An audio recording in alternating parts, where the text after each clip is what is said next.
Bonjour et bienvenue. Aujourd'hui, on va parler de quelque chose qui est partout autour de nous, mais qui reste souvent invisible, le calcul numérique. C'est un peu le héros méconnu de notre technologie, les maths qui s'attaquent aux problèmes que les méthodes classiques ne peuvent tout simplement pas résoudre. Pour que ce soit bien clair, regardons ça de plus près.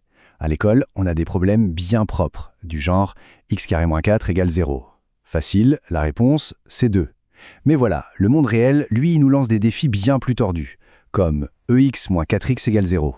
Et là, il n'y a pas de solution évidente qu'on peut trouver avec un stylo. Alors comment on fait ?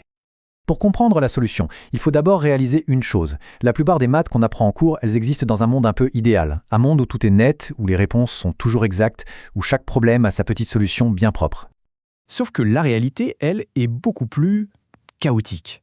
Qu'il s'agisse de prévoir le temps qu'il fera demain, de concevoir un avion ou d'analyser les marchés financiers, les équations sont tellement complexes qu'une solution exacte est souvent juste impossible à trouver.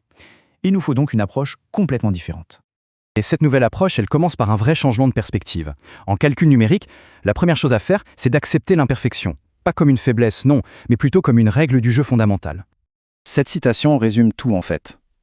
Pour un scientifique, l'idée de connaître la valeur exacte d'une mesure avec une précision infinie, c'est une illusion.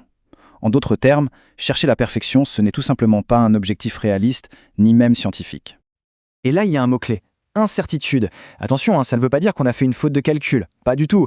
L'incertitude, c'est juste la reconnaissance que toute mesure physique, que ce soit la longueur d'une table ou la température, a une petite marge de flou qui est totalement inévitable. Et d'où elle vient cette incertitude ? Eh bien, de choses très concrètes. Les limites de nos instruments de mesure, les petites variations de température, notre propre temps de réaction, ou même l'angle avec lequel on regarde une graduation, tout ça, ça joue. Bon, alors si la perfection est hors de portée, comment on s'en sort ? C'est là qu'intervient la première grande technique, l'approximation. C'est l'art de transformer un problème gigantesque et impossible en une multitude de tout petits problèmes très très simples à résoudre. Imaginez ce défi. On doit calculer l'air qui se trouve sous cette courbe super complexe. Le truc, c'est qu'il n'y a pas de formule magique pour ça. Sur le papier, on est bloqué. C'est une impasse. Et la solution, c'est la méthode des rectangles. C'est d'une simplicité absolument géniale. Plutôt que d'essayer de gérer toute la courbe d'un coup, on va la découper en plein de petites tranches verticales, des centaines, voire des milliers. Chaque tranche est tellement fine qu'on peut faire comme si c'était un simple rectangle. Et l'aire d'un rectangle, ça, on sait calculer depuis l'école primaire. Il ne reste plus qu'à additionner toutes ces petites aires. Et voilà le cœur de l'idée.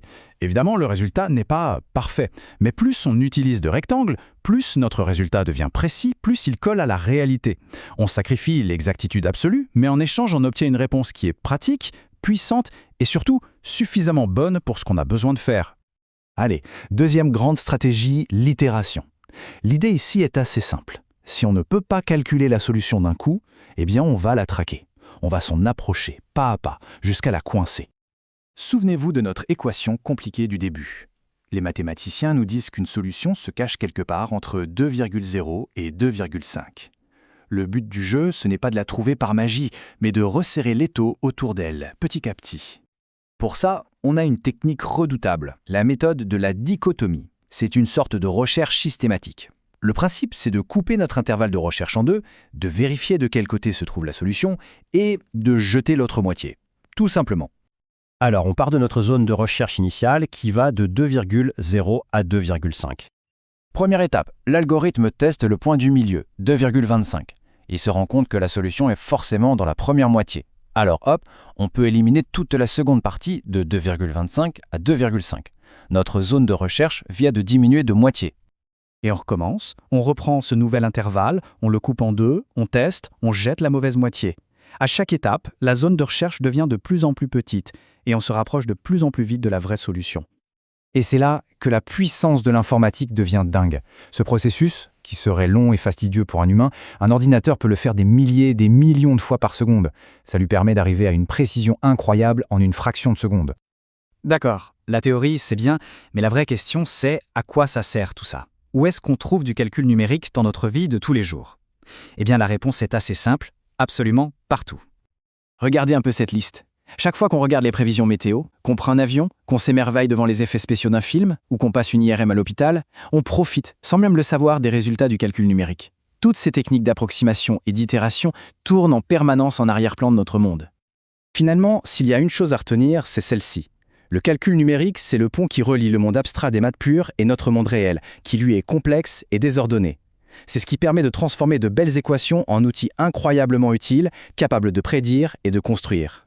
On se quitte sur cette question, qui est assez vertigineuse.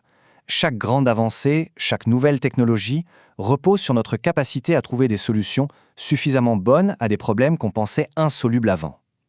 Le futur est rempli de ces défis, qui n'attendent qu'une chose, qu'on trouve une nouvelle manière intelligente de les approximer.